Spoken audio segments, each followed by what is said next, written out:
The Corporate Chronicles, A Journey Through the Companies Act 2013 by Brahmanand Savanth.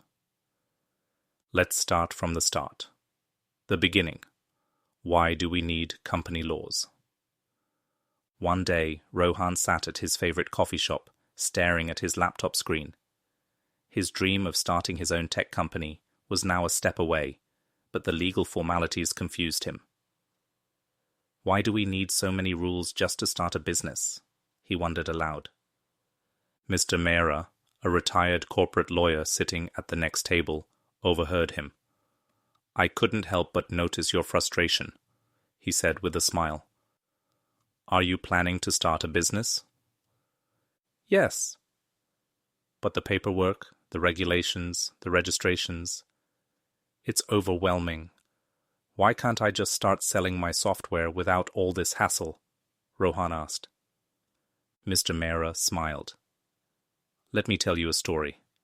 Imagine you and your friends start a business, but you don't define ownership, roles, or financial responsibilities. What happens when there's a disagreement? Or if an investor wants to invest, but doesn't know how profits will be shared? That's where company laws come in. They create structure and protect stakeholders. He leaned forward. The Companies Act 2013 is like the rule book of the corporate world. It ensures transparency, accountability, and smooth functioning of businesses. Would you like to learn more? Rohan nodded eagerly. Absolutely. Let's start from the basics. Let's understand more on choosing the right business structure.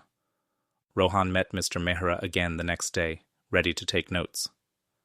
The first step in starting a business is deciding its structure. Your choice affects taxation, compliance, liability, and fundraising capabilities, Mr. Mehra explained. He took out a napkin and started sketching simple points to help Rohan understand. A sole proprietorship is the simplest form, just one person running the business. You keep all the profits, but also bear unlimited liability. That means if the business incurs debts, your personal assets could be at risk. A partnership involves two or more people sharing ownership. While it's easier to start, the risk is still high because liability remains unlimited. If your partner makes a bad financial decision, you could also be affected. Now, a private limited company is a popular choice for startups. It offers limited liability, meaning your personal assets are protected if the company goes into debt. Plus, you can raise funds from investors easily. Rohan leaned in, interested. That sounds great, but what if I want to expand even more? Mr. Mehra nodded. Then you could consider a public limited company. It allows unlimited shareholders and can raise money from the public through stock markets. However, it comes with heavy compliance and reporting requirements. Lastly, there's the one-person company, OPC, which allows a single entrepreneur to operate with limited liability. It's ideal if you want the benefits of a company without multiple shareholders. Rohan thought for a moment. For a tech startup, I'd say a private limited company sounds best. It gives me flexibility without too much risk. Mr. Mehra smiled. Good choice. Now, let's move on to how to incorporate your company. To learn more on incorporating a company, here is a step-by-step guide. Now comes the formal registration process, Mr. Mehra said. Step 1. Choose a unique name and get it approved by the Ministry of Corporate Affairs, MCA. Step 2. Prepare the Memorandum of Association, MOA, and Articles of Association, AOA, which define your company's objectives and rules. Step 3. Apply for Director Identification Number, DIN, and Digital Signature Certificate, DSC. Step 4.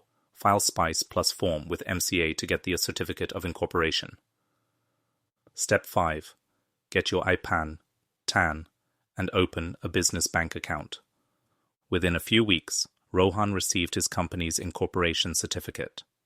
Holding it in his hands, he felt a wave of accomplishment. Now I'm officially a business owner." He beamed. Mr. Mehra smiled. "Congratulations. But running a company is more than just starting one. Let's talk about corporate governance next." Now let's understand corporate governance and why it's the backbone of a company. A company is not just about its founders. It's an ecosystem with directors, shareholders, employees, and regulators, Mr. Mehra explained. The board of directors ensures the company operates ethically. It consists of executive directors, non-executive directors, and independent directors. Their responsibilities include setting strategies, monitoring finances, and ensuring compliance. Also, listed companies need to form committees like the Audit Committee, Nomination and Remuneration Committee, and CSR Committee. Rohan realized that running a company was not just about profits, but also about accountability. Got it. So, what about raising funds? Funding and shareholding confusion. Let's understand basics on how to raise capital. Mr. Mehra explained, you can raise capital in multiple ways. Equity financing, issuing shares to investors. Debt financing, taking loans from banks. Private placements, raising funds from select investors. Initial public offering, IPO, raising capital from the public market. Rohan decided to pitch to investors and successfully raised his first round of funding. But he soon realized that along with capital came compliance obligations. Now let's focus compliance and annual filings. Companies must maintain transparency, Mr. Mehra reminded him. Annual returns, financial statements, board resolutions, everything must be recorded and reported to the Registrar of Companies, ROC. Also, don't forget about statutory audits and tax filings. Missing deadlines leads to hefty penalties. It's best to have a qualified company secretary and a chartered accountant to manage compliance. Rohan hired professionals to ensure timely filings. Better safe than sorry, he laughed. Be smart on related party transactions, Section 188, and compliance penalties. Rohan found himself in a tricky situation when his company signed a major contract with a business owned by his cousin. Mr. Mehra explained Section 188, which governs related party transactions to prevent conflict of interest. Such deals must be disclosed and approved by the board or shareholders, he warned. Failing to comply can lead to fines or even director disqualification. Prepare for fraud investigations and SFIO, Serious Fraud Investigation Office.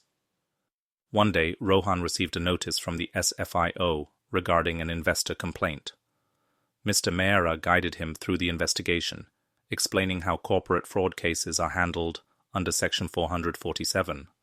SFIO has the power to investigate frauds related to mismanagement, insider trading, and financial irregularities, he said. It's crucial to maintain honest business practices.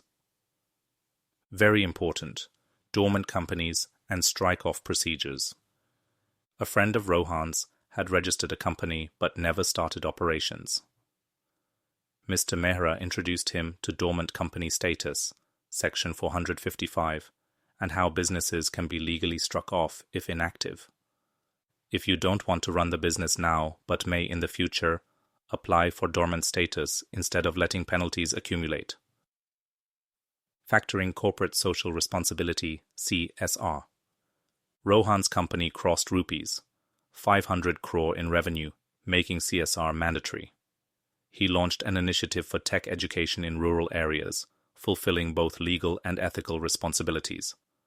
Moving ahead, winding up an insolvency, much needed when things fall apart. Mr. Mehra explained the role of NCLT, National Company Law Tribunal, and the Insolvency and Bankruptcy Code, IBC, in corporate failure. If debts become unmanageable, IBC helps in structured liquidation.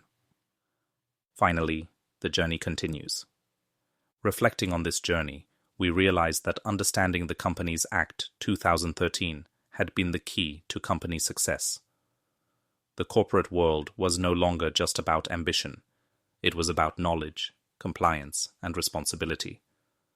For more such insights, do visit www.brahmanandsavanth.in.